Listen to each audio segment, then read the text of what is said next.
destruir. Pertenço a ti, fui comprado a preço de sangue, resgate eterno, restauração.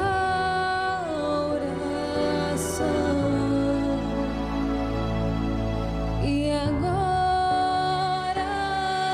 sei que dependo do alto, da força que vem do Deus Criador, que me amou primeiro e agora me entrego a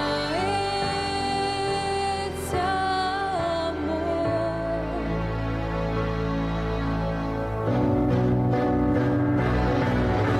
Livre da culpa e do mal, livre de mim mesmo. Quero crescer em graça e viver por ti. Posso ver, posso crer. E agora sei que dependo do alto, da força que vem do Deus Criador, que me amou primeiro e agora me entrego a esse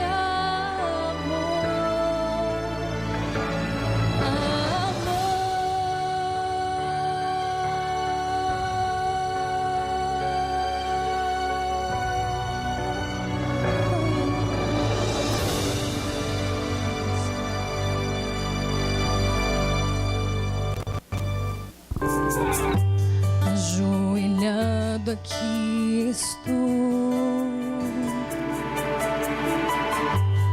me esforçando pra ouvir a sua voz, me humilhando pra mostrar quem realmente sou. Sei tudo que eu fiz, eu sei. Eu não vou falar dos erros que eu fiz, nem tampouco suplicar por teu perdão.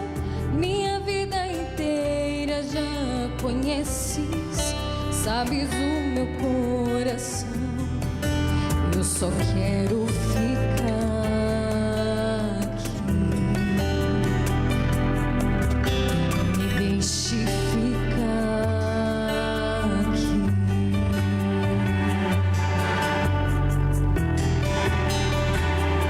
Permita que eu sinta meu rosto em tuas mãos, permita que eu ouça o som do seu coração, permita que aos meus olhos abrir eu possa estar mais feliz por ter estado aqui na tua presença.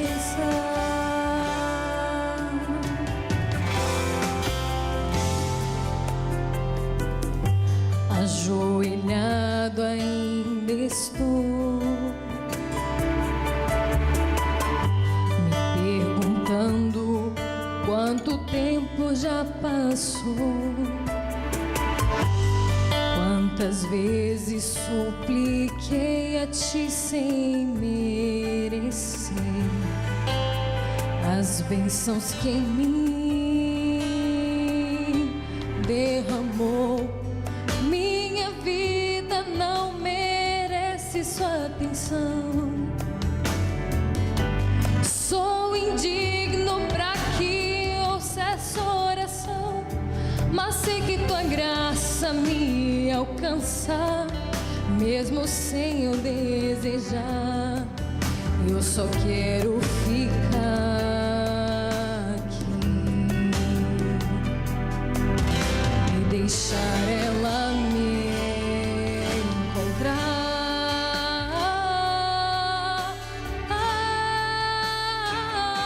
Permita que eu sinta meu rosto em tuas mãos. Permita que eu ouça o som do seu coração. Permita que aos meus olhos abrir eu possa estar mais feliz por ter estado aqui.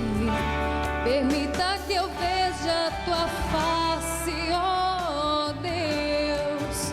Permita que eu sinta o teu amor por mim, que aos meus olhos abrir eu possa senti-lo aqui, mais perto de mim, que a tua presença inunde a minha vida aqui, e tua mão em mim transforme minha vida e encha de alegria, enfim.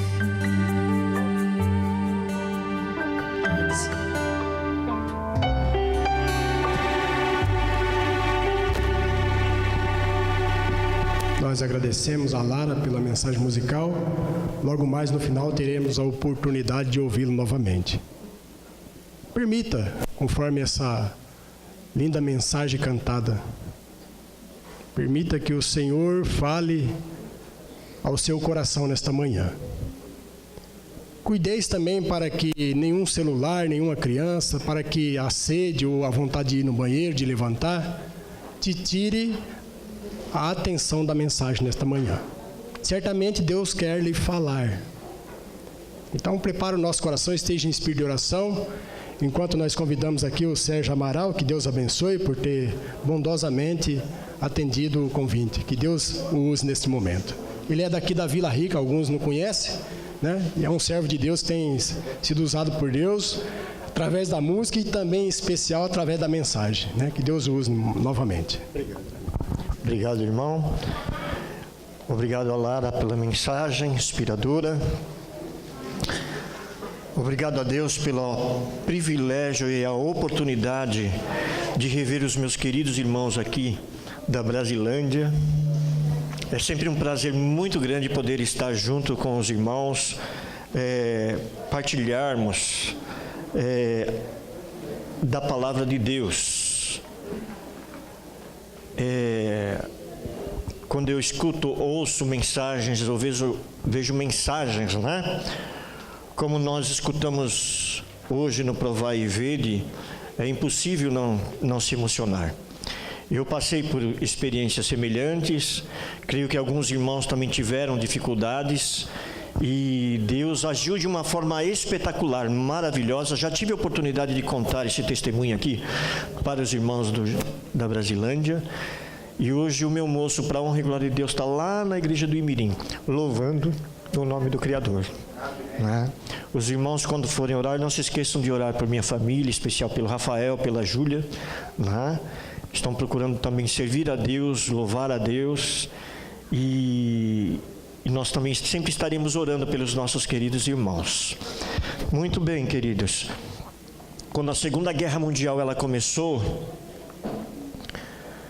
Hitler começou invadindo os países que estavam ali por perto. E depois o seu poder bélico, o seu poder militar foi se expandindo. Ele invadiu a Europa, tomou boa parte da Ásia, e ele tinha realmente uma máquina de guerra terrível e horripilante. Ele tinha forças para dominar o mundo todinho. Tinha forças para dominar o mundo todinho através das armas.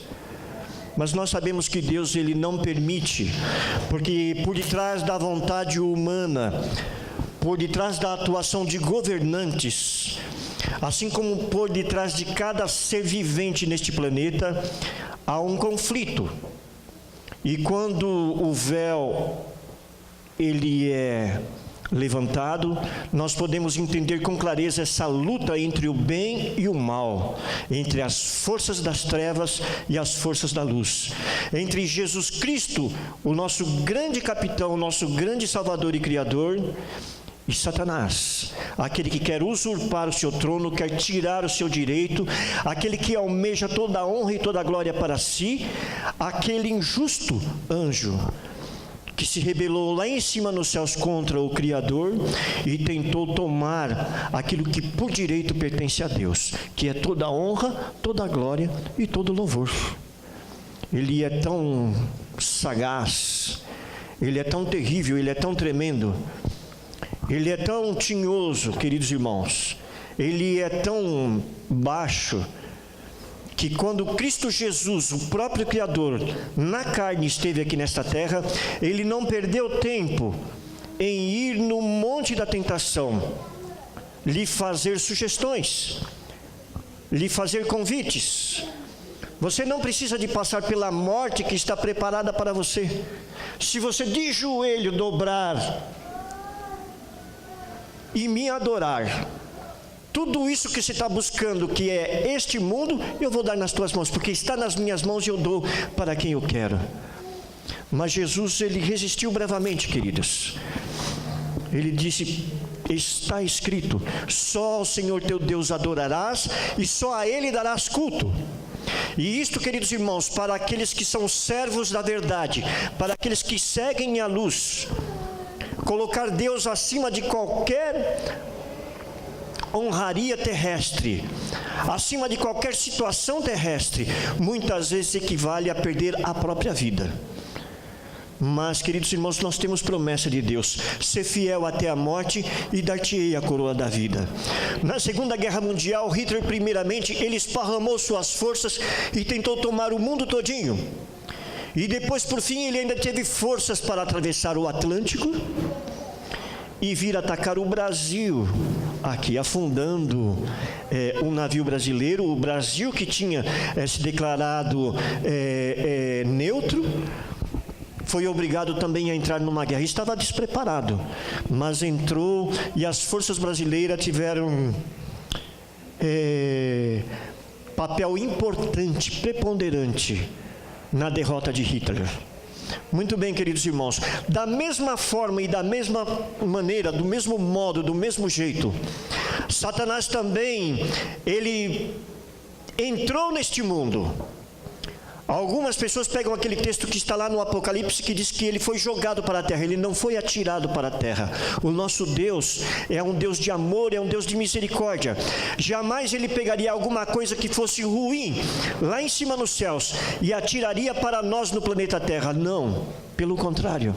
Mas Lúcifer, quando ele saiu da presença imediata de Deus, todos nós sabemos, ele passou por todo o universo, por todos os mundos que Deus criou, e nestes mundos havia uma árvore do conhecimento do bem e do mal, e os seres livres, morais, que Deus havia criado, tiveram que fazer sua escolha: ficar do lado do Criador ou ficar do lado do rebelde. E infelizmente, queridos irmãos, somente o planeta Terra, somente o nosso planeta, Adão e Eva, os nossos primeiros pais, foram enganados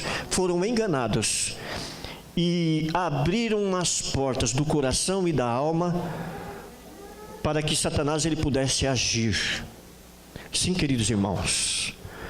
E Satanás, desde este momento da tentação no Jardim do Éden até os nossos dias, ele tem esparramado a sua força, o seu poderio, E tudo que ele almeja, e tudo que ele quer, e tudo que ele desejaria, é que não restasse ninguém mais no planeta Terra que adorasse o Criador. Então ele poderia, queridos irmãos, olhar para o alto e indagar o Criador, dizendo: aqui você não tem mais súdito nenhum. O que você pensa em fazer com o planeta Terra? Riscar do mapa? Mas, queridos irmãos, em todos os tempos, antes da cruz e depois da cruz, Deus ele teve servos, ele teve um povo, ele teve pessoas, filhos amados, que ficaram do lado dele a despeito de qualquer circunstância e de qualquer situação. E nós, queridos irmãos, estamos chegando no meio desse grande conflito final. Já estamos no final. A alegação de Lúcifer, segundo os teólogos nos nossos dias, ele diz que em todos os tempos o sacrifício de Cristo Jesus conseguiu salvar poucas pessoas. Quantas pessoas se salvaram antes do dilúvio? Noé, os seus filhos, Enoque, Matusalém, Adão, Eva, Abel.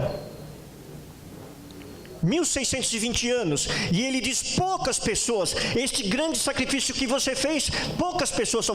Quantas pessoas se salvaram entre os israelitas? Porque eles poucos se preocuparam em cumprir a missão de abençoar todas as nações. Quantas pessoas se salvaram da igreja dos apóstolos no início do cristianismo? Quantas pessoas se salvaram da Idade Média? Então, contando, queridos irmãos, sem dúvida nenhuma, o lado dos perdidos são mais.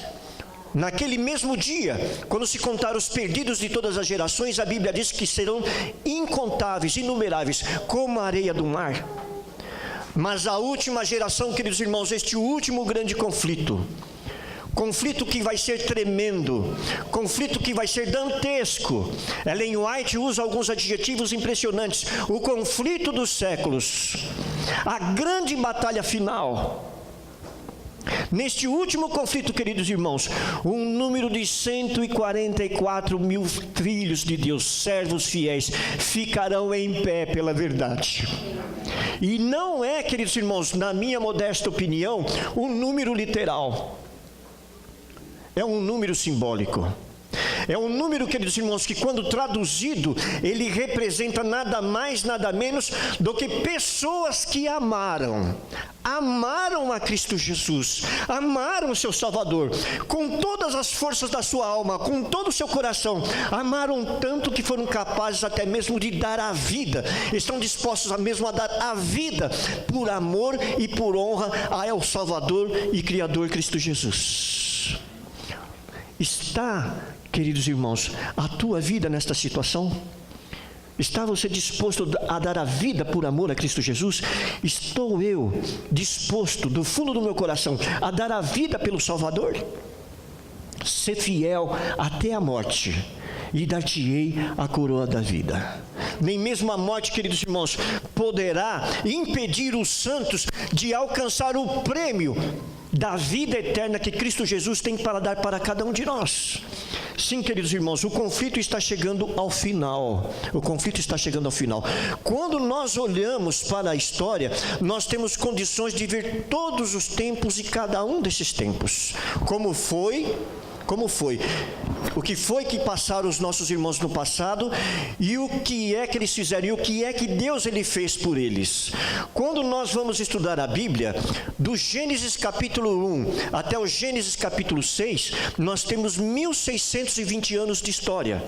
Nesse primeiro período, queridos irmãos, o Evangelho ele era levado de boca em boca, os homens viviam muito. No segundo período, nós temos o chamado de Abraão. Deus ele vai mudar a estratégia, ele vai montar uma nação. E esta nação, uma das suas responsabilidades é levar o conhecimento da salvação em Cristo Jesus para o mundo todinho. E em cada um dos tempos, irmãos, Deus ele promete abençoar. mas em contrapartida nós devemos prometer e devemos cumprir em obedecer tudo aquilo que o Senhor pedir para nós. E uma das coisas que o Senhor pede é que não retenhamos a luz do conhecimento da verdade somente para nós, mas que a gente espalhe essa luz para as outras pessoas. E Israel, queridos irmãos, falhou. Do Gênesis 12 até o livro de Malaquias, o último livro do Antigo Testamento, nós temos mais 2000 anos de história. Olha que disparate. Gênesis 1 até o Gênesis 6, 1620 anos de história. Gênesis 12 até Malaquias, mais 2000 anos de história. Muita coisa embutida nos primeiros 6 capítulos do livro de Gênesis. Ele é profundo demais. Nesse Gênesis capítulo 12 até o livro de Malaquias, nós temos a história de como Deus chamou, como Deus ele preparou, como Deus ele abençoou, como Deus ele libertou, como Deus ele protegeu, como Deus alimentou no deserto, como Deus livrou dos inimigos, como Deus fez com que esse povo vencesse outros povos mais e melhores preparados para a guerra, como introduziu eles na terra prometida, fizeram ele herdar, fez eles herdarem uma terra espetacular e maravilhosa.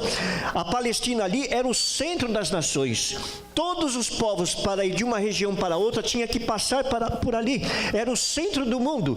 Eles estavam, geograficamente falando, em um lugar privilegiado, onde eles tinham a oportunidade de fazer conhecido a glória, a majestade e a salvação do nosso Deus. Mas Israel falhou. Israel falhou. E quando Jesus Cristo vem, ele ainda faz uma última tentativa. Ele diz para os discípulos: vão pelas aldeias e preguem o evangelho, mas primeiramente deve ser pregado às ovelhas perdidas da casa de Israel. Mas não teve jeito. Israel assassinou Estevão, diácono ali na igreja de Jerusalém, e eles foram rejeitados no ano 34. E agora, queridos irmãos, a mensagem do evangelho novamente teria uma outra fase. Agora seria o cristianismo, a mensagem de Jesus para o mundo todinho. E esta mensagem, queridos irmãos, deveria ir a um mundo tomado pelo maligno, um mundo envolto em trevas, um mundo que estava completamente ignorante da sua origem, do seu dever, das suas atribuições, de um Deus que criou todas as coisas, de um Deus que vai trazer a juízo todas as coisas um dia. E, queridos irmãos, naquele período, naquele primeiro momento, aceitar o cristianismo, aceitar o evangelho de Cristo Jesus, era aceitar uma sentença de morte. Por isso que todos aqueles que aceitavam a Jesus vendiam tudo que possuíam, colocavam nos pés dos apóstolos e tinham todas as coisas em comum. Comiam e bebiam e se preparavam e se organizavam para evangelizar e tinham todas as coisas em comum, porque a única expectativa de futuro que eles tinham era a morte, e mesmo assim aceitavam a Jesus. Sim, queridos irmãos, dali para frente o cristianismo, ele é contado dentro da Bíblia nos 7 períodos que está lá no Apocalipse, as 7 igrejas. Havia muitas igrejas ali na Ásia, mas Jesus, a testemunha fiel, manda cartas e recomendações somente para 7 igrejas. Por quê? Então todos os teólogos eles concordam que estas 7 regiões, elas contêm povos, elas contêm características sociais, econômicas, políticas, religiosas, que iriam representar 7 períodos de tempo, desde o surgimento da igreja cristã até os últimos dias que somos nós, a igreja que está em Laodiceia. Laodiceia, que significa povo que vive na hora do juízo. Nós estamos vivendo num período solene da história, irmãos. E muitas vezes a igreja de Laodiceia, ela não percebe isto. Religião não é algo que eu devo praticar para que as pessoas elas vejam quão religioso eu sou. Não é isto. Religião é uma questão pessoal. A palavra religião significa religar, tornar a se ligar. O homem um dia pecou e se separou de Deus. A religião, ela é para nos tornarmos a nos ligar com Deus. E essa ligação íntima com Deus deve dar testemunho ao mundo todinho que nós conhecemos e que nós pertencemos e que nós servimos a um Deus Criador, Redentor e Mantenedor, que amou o mundo de tal maneira que deu seu Filho unigênito para que todo aquele que nele crer não pereça, mas tenha vida eterna. Esta, queridos irmãos, é a nossa missão. Estes são os períodos, queridos irmãos da igreja. E eu vou pedir licença aos irmãos, e eu vou ler um texto aqui deste livro, Eventos Finais. Eventos Finais, página 56. E que vai falar justamente sobre a vida devocional dos moradores desta terra nos últimos dias, aqueles que devem enfrentar esse grande conflito final. Como deve ser a nossa vida devocional, a vida devocional dos remanescentes? E ela diz o seguinte: deve ser uma vida dupla. Uma vida dupla. Nesta época, pouco antes da segunda vinda de Cristo, nas nuvens dos céus, deve ser efetuada uma obra como a de João Batista. Deus chama homens que preparem um povo para permanecer em pé no grande dia do Senhor.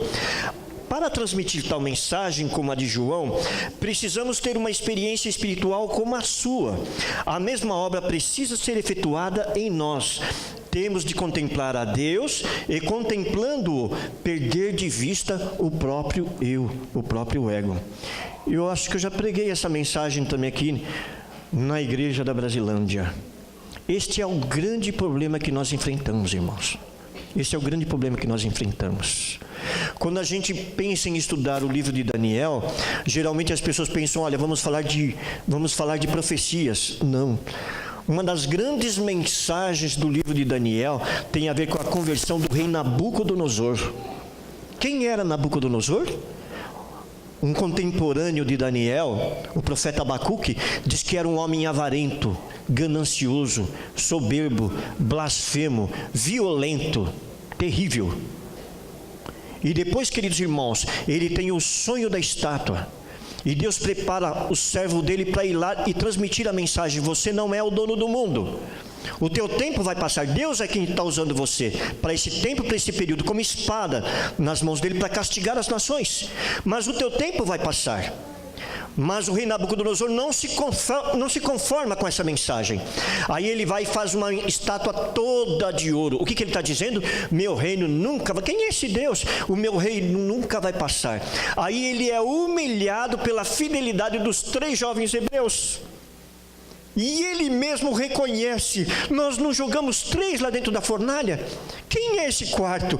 E ele é semelhante ao Filho dos deuses. O próprio Deus, o próprio Cristo desceu e estava com seus servos ali na fornalha. Nabucodonosor começa a entender melhor a situação, mas não entendeu direitinho. Ainda não entendeu direitinho. E ele recebe a mensagem da árvore: olha, toma cuidado, você vai comer capim.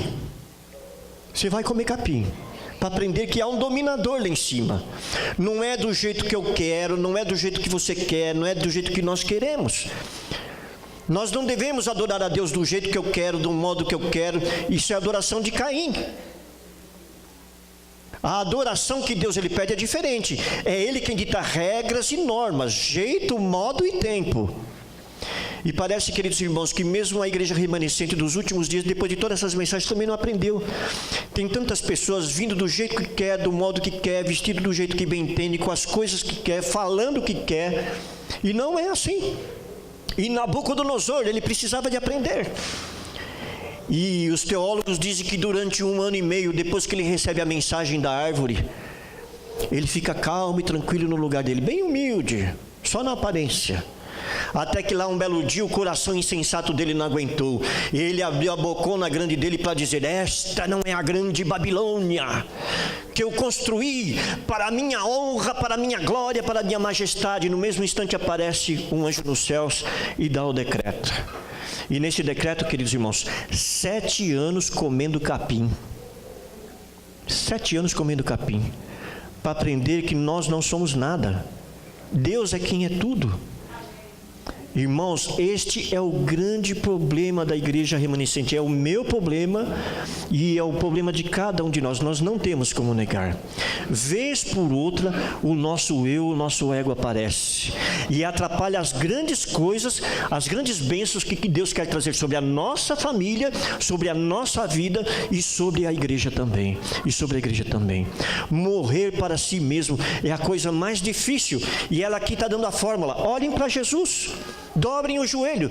Quando nós olharmos para Jesus e vermos a beleza, a santidade, a pureza, a justiça, o amor, a graça, a misericórdia, quando vermos em Cristo Jesus a beleza da sua santidade, então nós perderemos de vista a nós mesmos. Todo o nosso prazer vai ser servir. Não é o que diz o hino? É prazer servir a Cristo, não é?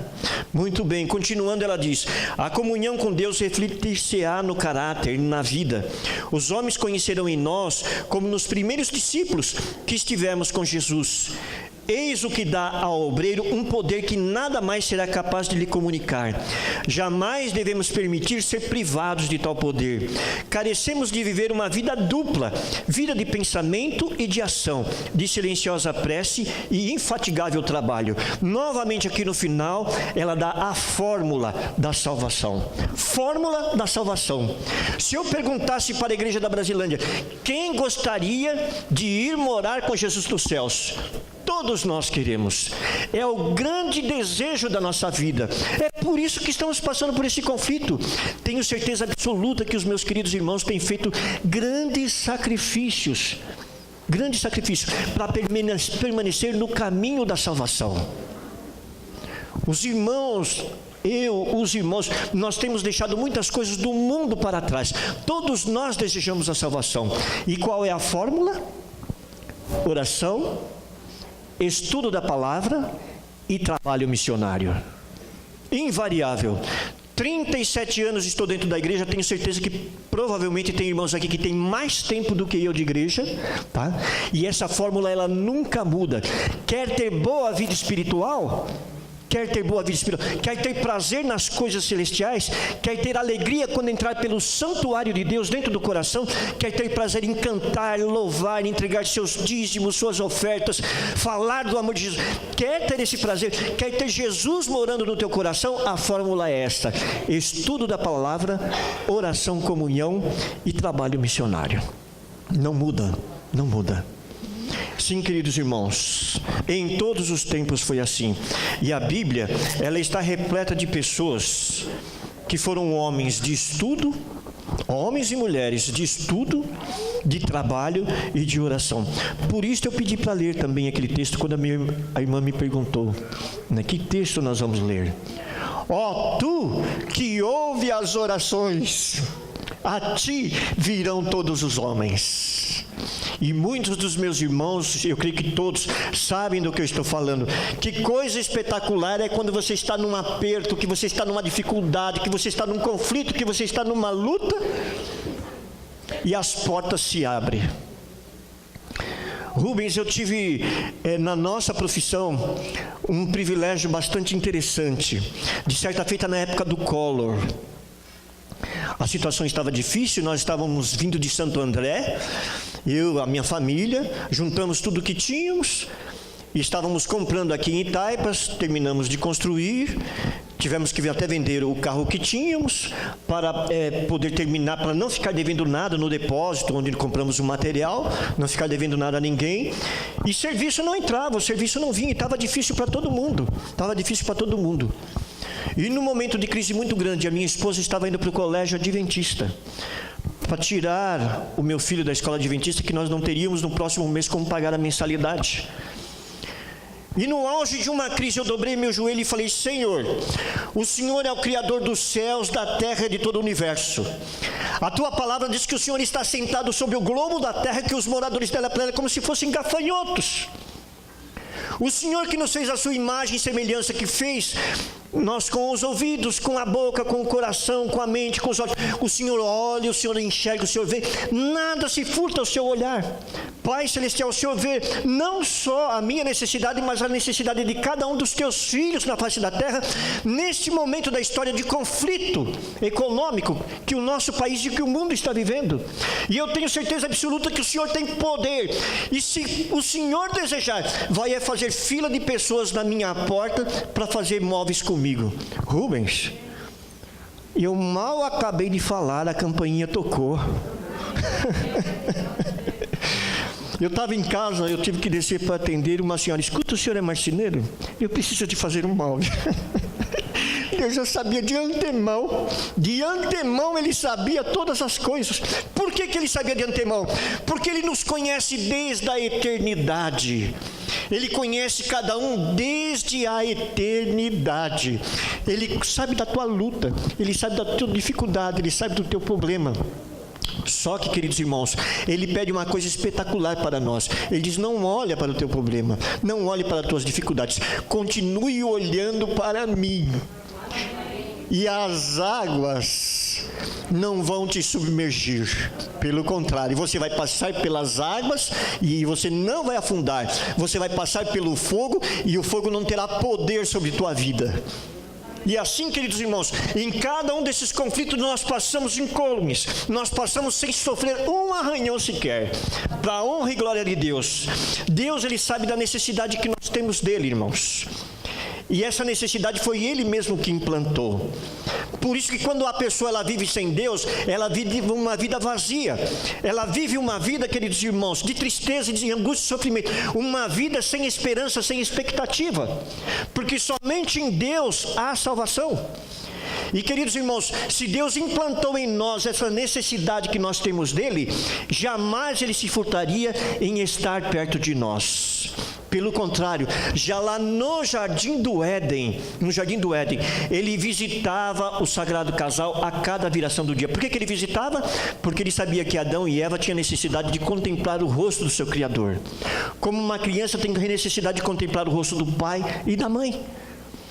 Queridos irmãos, Deus estava no jardim do Éden. Enoque andou 300 anos com Deus. Como era esse andar?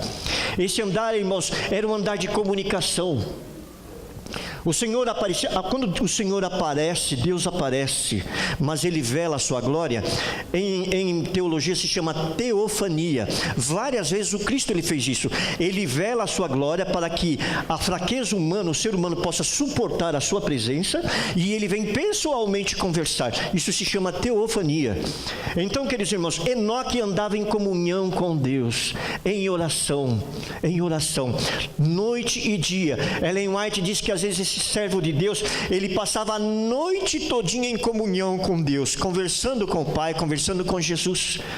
E ele ficava tão entretido, tão absorto nesta comunhão espiritual, que quando ele acordava de manhã, a sua roupa estava toda molhada, encharcada pelo orvalho da noite, e ele não percebia. E desses lugares de comunhão, ele descia para ter encontro com o povo comum, o povo ali embaixo, e o seu rosto reverberava, brilhava pela glória de Deus, da comunhão com Deus, para levar a mensagem de Deus para o povo. 300 anos Enoque andou com Deus, até que o Senhor o tomou para si. Noé, no meio daquela geração maligna, terrível, triste, destituída do Espírito Santo de Deus, com uma missão importante, construir um grande barco, não é? Ele andou com Deus em oração. Abraão, Isaque. Quando nós olhamos para a vida de Abraão, como Deus foi estreitando o relacionamento com Abraão. Os conflitos, as lutas, os medos que esse servo de Deus passou. Para vocês terem uma ideia do medo que Abraão tinha, quando eles entram na terra prometida, ele faz um pedido para a esposa dele, que era muito bonita. Olha, quando esse povo dessas terras aqui perguntar se você é minha esposa, não diga que é minha esposa não, diga que é minha irmã. Olha a ideia que ele fazia dos povos que estavam ali. Mas o Senhor ainda tinha acesso, o Espírito Santo ainda tinha acesso a muitos líderes daquelas regiões. Porque quando alguns dele tentam levar Sara para o seu harém, o Senhor ainda se comunica com esses reis e com esses príncipes. E eles atendem o apelo de Deus. Mas, queridos irmãos, Abraão, Isaque e Jacó andaram com Deus. José, A Bíblia diz, queridos irmãos, que no meio do conflito, da situação, o Senhor estava com José. E por que o Senhor estava com José? Porque José estava com o Senhor. José estava com o Senhor. Ele assentou no seu coração ser fiel em todos os detalhes. E o Senhor honrou esse servo. Moisés no meio da sarça ardente. Irmãos, eu fico impressionado naquele episódio de Miriam. Quando o Senhor conversa com Miriam e repreende Miriam porque tinha falado mal de Moisés. E ele diz: Miriam, por que você não teve medo de falar assim do meu servo Moisés? Você não sabe que eu falo com ele boca a boca? O que significa isso, irmãos? Um Deus que está sentado sobre o globo da terra e os moradores é como se fossem gafanhotos. É Deus se encurvando, irmãos, e falando com a sua criaturinha. A criaturinha que ele ama, que deu a vida para resgatar. Moisés chegava a sentir o hálito de Deus. O Senhor conversava com Moisés boca a boca. Josué, aquele encontro com o guerreiro, antes de entrar ali na terra prometida, o Senhor, queridos irmãos, conversava com Josué e o instruía. Eram 2.500.000 pessoas que ele estava liderando, e eles deveriam invadir uma terra onde haviam pessoas mais líderes e nações mais e melhores preparadas do que ele. Jamais um homem poderia conseguir por si só fazer essa façanha se Deus não fosse com ele. Se Deus não fosse com ele. E nesse momento probante, o que é que faz Josué? Vai traçar planos com seus generais? Não. Diante da obra que está diante dele, que é gigantesca, ele vai para o campo. Ele vai dobrar o joelho diante do Rei de todo o universo. Aquele que dobra os joelhos diante de Deus não dobra o seu joelho diante de nenhuma força terrestre. Não dobra. E foi de joelho, quando ele olhou, que ele viu um guerreiro com uma espada na mão. E ele se levanta e põe a mão na espada e diz: quem és tu? É dos nossos ou é contra nós? E o Senhor dá a resposta: não, mas agora eu venho como príncipe do exército do Senhor. Qual foi a reação de Josué? Dobrou o joelho e adorou. E o que foi que ele disse? O que é que diz meu servo? O que é que diz o meu Senhor ao seu servo? Nós deveríamos sempre estar de joelhos, irmãos, e sempre dizendo: Senhor, o que é que o Senhor tem a dizer para o teu servo nesse momento difícil da história? O que é que o Senhor tem a dizer para a tua igreja? O que é que o Senhor tem para dizer para as famílias? O que é que o Senhor tem a dizer para os povos que ainda não te conhecem? Sim, queridos irmãos, Davi amou tanto a Deus. Ele dizia: Senhor, eu amo a Deus, porque Ele ouviu a minha voz. O meu coração, a minha alma, ele tem sede de Deus. Olha o que diz esse servo: ela tem sede de Deus. Assim como os animais na parte da manhã eles buscam uma água e buscam um alimento, a minha alma tem sede, tem fome de Deus. Esta fome e esta sede, queridos irmãos, deve ser uma característica da igreja nos dias finais. Nos dias finais. Quem dentre nós está tendo fome e sede de Deus? Que é capaz de deixar, quem sabe, os programas televisivos, deixar, quem sabe, outros tipos de coisas para passar a noite em oração e estudo da palavra de Deus em comum? Quem é que tem tanta fome de Deus assim? Ah, queridos irmãos, constantemente a gente ouve os profetas, maiores e menores, dizendo: assim diz o Senhor. É uma frase comum em todo o Antigo Testamento, provavelmente. Assim diz o Senhor. Por quê? Porque eles conversavam com Deus e Deus conversava com eles. João Batista, Deus guiou João Batista. A Jesus, quando esteve na terra, ele disse: este é o meu filho amado, que me tem dado muitas alegrias. O Senhor pode falar hoje nós também a mesma coisa, irmãos? E eu tenho certeza que sim. Nós não somos perfeitos. Nós não somos perfeitos, mas nós somos santos. Sabiam disto? Não somos perfeitos, mas nós somos santos. Nós fomos escolhidos por Deus desde a eternidade e estamos predestinados para herdar a salvação e a vida eterna. E muito mais, queridos irmãos, nós já somos abençoados por Deus. Muitas vezes o mundo pensa que a bênção é um carro, é uma casa. Não, a palavra de Deus diz que nós fomos abençoados com bênçãos espirituais. Bênçãos espirituais. Não há um povo na face da terra que conhece a verdade em Cristo Jesus. E a Bíblia, como ela é em Cristo Jesus, como o adventista do sétimo dia. Me perdoem se há visitas, não estou querendo ser arrogante, mas esta é a verdade. Esta é a verdade. Nós temos, queridos irmãos, uma mesa espiritual farta diante de nós. Uma mesa farta. Mas são dois problemas que nós enfrentamos. Às vezes, nós não nos sentamos para comer e para nos alimentar espiritualmente. Ou às vezes, quando nos alimentamos, nós não colocamos em prática. Não colocamos em prática. E isso é um risco muito grande. Não se esqueçam da fórmula da salvação: estudo, oração e a prática. E a prática. Então, queridos irmãos, Jesus é o Filho amado de Deus, e nós também somos filhos amados de Deus. Deus guiou Paulo e os apóstolos de uma maneira espetacular. Quando eles estavam saindo naquele zelo missionário para pregar em todos os lugares, Paulo colocou o seu rosto para o lado do Oriente e estava se dirigindo lá para a China, para aquela região, e o Espírito Santo de Deus o impediu. Por quê? Porque estavam em comunhão. Paulo estava conversando com Deus e Deus estava conversando com Paulo, para que a mensagem do Evangelho alcançasse o mundo todinho, não somente naquela geração, mas em todas as gerações. E o Espírito Santo não deixou ele entrar lá no Oriente, porque se ele entrasse, ele morreria. Ele morreria. Como até hoje morrem pessoas para o lado de lá que pregam o Evangelho. E então ele pernoiteou num lugar, e naquela noite o Espírito Santo deu a direção para ele. Um jovem vestido com roupas gregas, macedônicas, olhava para ele e dizia: passe a Macedônia e ajude-nos. Passe a Macedônia e ajude-nos.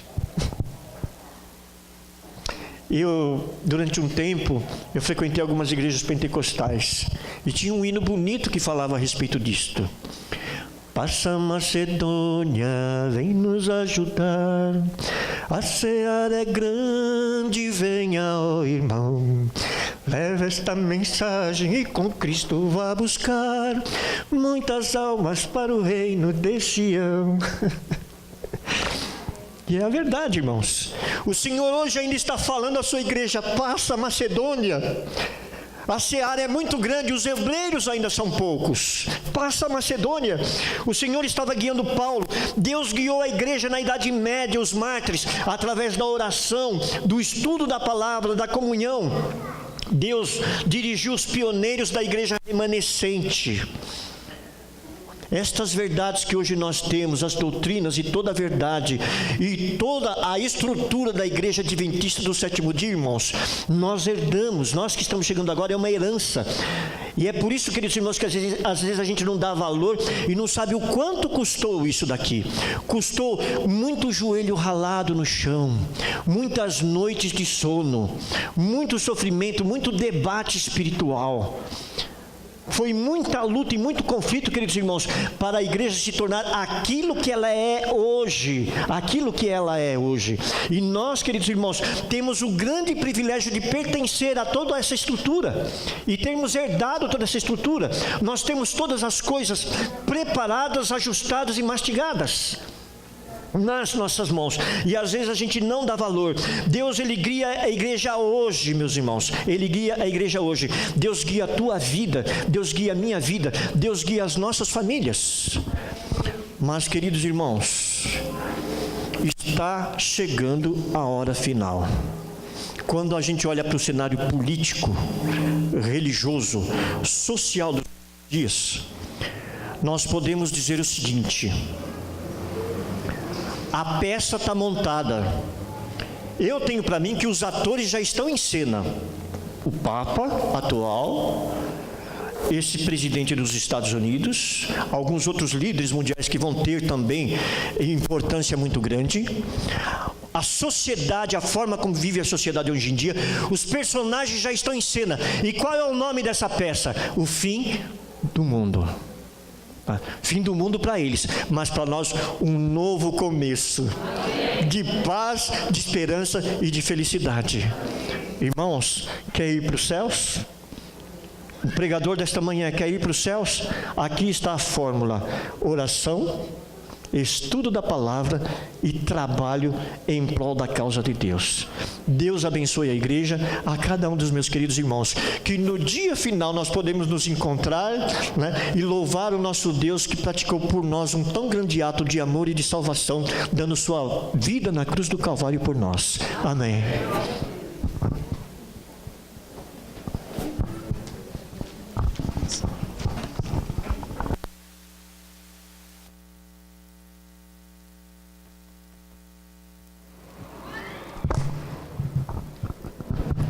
Agora teremos outra mensagem musical com a nossa irmã Lara, da Igreja de Miliúnas.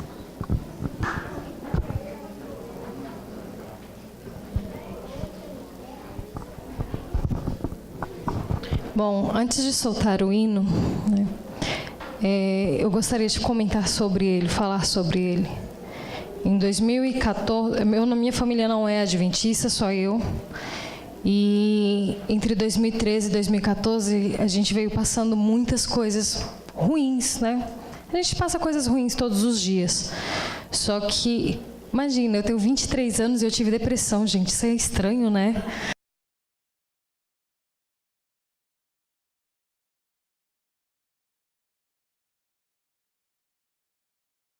Enfim, e esse louvor, ele fala: descansa em mim. E eu me sentia como Deus me chamando para descansar nele. A gente sabe, a nossa luta é difícil, a nossa luta não é fácil, mas Deus nos chama para descansar nele. Por mais difícil que seja, nós temos a esperança de descansar no Senhor. Então, com esse pensamento, eu peço para que meditem na letra.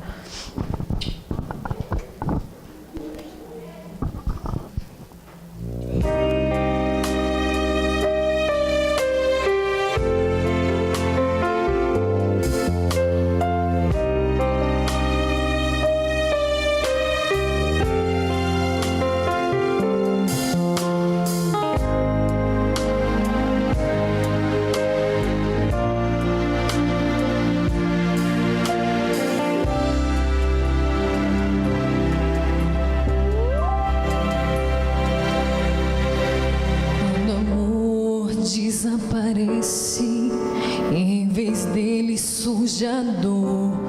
Quando a noite é tão profunda e parece não ter fim, se a tristeza invade a alma e o olhar já se perdeu, não consegues ver o brilho do amanhã que já nasceu.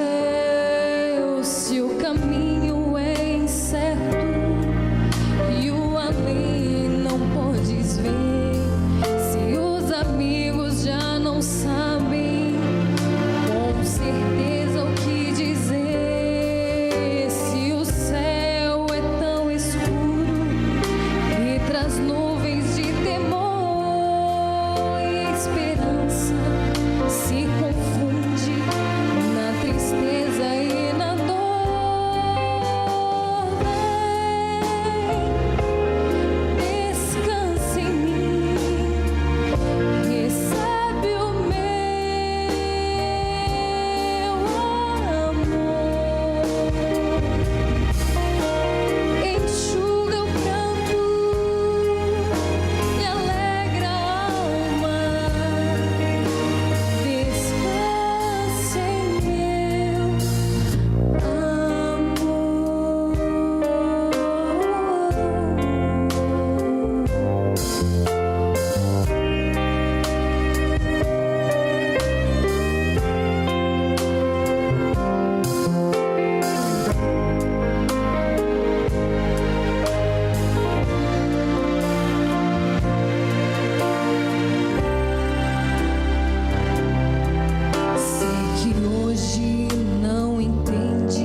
Muitas vezes já perdeste a vontade de viver. Sei que o brilho dos teus olhos já faz tempo se apagou, mas eu quero te dar forças pra enfrentar a tua dor. Minha paz é diferente do que o mundo pode dar. E o amanhã revela a glória e a certeza de encontrar o caminho da vitória, garantido lá na cruz. O aconchego dos meus braços, sou contigo, sou Jesus. Vem, descanse em mim, a minha paz te dou. Repousa agora tua mão cansada sob as marcas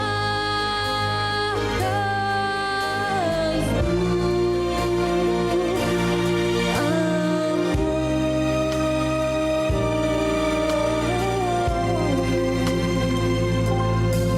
Sob as marcas do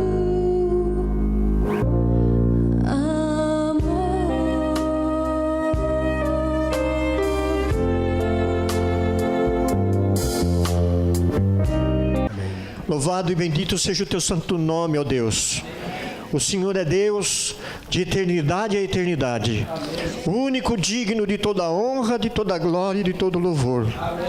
Pai Celestial, quase 6.000 anos de história deste planeta, da nossa criação. A última geração, ó Pai. Mas o Senhor em todos os tempos foi fiel. A cada um dos teus filhos, ó Deus eterno, que te invocou em verdade e em espírito, o Senhor atendeu. Amém. O Senhor salvou, fortaleceu, guiou, protegeu e concedeu a vida eterna. Agora somos nós, ó Deus eterno, nesta última geração. Ajuda-nos, ó Pai Celestial. Fortalece o teu povo, ó Pai. Que nós possamos, ó Deus eterno, acreditar, crer em Ti de todo o nosso coração, de toda a alma. Que possamos colocar em prática os conhecimentos que o Senhor nos tem concedido através da Tua santa e bendita palavra. Que possamos, ó Deus eterno, ficar em pé pela verdade nesses últimos dias, ainda que o mundo inteiro e que os céus inteiros desabem sobre nós. Temos certeza absoluta que o Senhor é maior e mais poderoso do que qualquer força terrestre ou de qualquer força satânica. Quem confia em Ti, ó Pai, jamais será desamparado. Te agradecemos pelas muitas misericórdias e pelas muitas salvações, ó Deus eterno, feita por cada um dos Teus filhos no passado e também no nosso presente. E queremos Te pedir, ó Deus eterno, simplesmente que o Senhor possa continuar conosco, nos guiando, nos dirigindo, nos direcionando. Transforma o nosso coração, tira o coração de pedra e coloca um coração de carne, ó Deus eterno, pronto para Te ouvir e pronto para Te obedecer. Ajuda-nos, ó Pai Celestial, que possamos ser, como disse o Teu Filho amado, como crianças, dispostos sempre a confiar no Senhor e Te obedecer em qualquer circunstância. Louvado e bendito seja o Teu santo nome. Ó Pai querido, continue a abençoar os nossos queridos irmãos aqui da Brasilândia. Amém. O pastor, os anciões, os líderes de departamento, cada uma das famílias que aqui frequentam. Abençoe nossas queridas visitas, ó Pai. Cada vez que chegarem na Tua igreja, que eles possam ver a Tua graça, o Teu amor e a Tua misericórdia na vida de cada um dos Teus servos. Pai querido, abençoe também a jovem que cantou, a Lara. Que ela possa sempre, ó Deus eterno, ter honra, prazer, ó Deus eterno, de Te servir e cantar os Teus louvores. Que possa ser uma vencedora sobre todas as forças das trevas e que Tua luz possa brilhar na vida dela e na vida dos familiares também. Amém.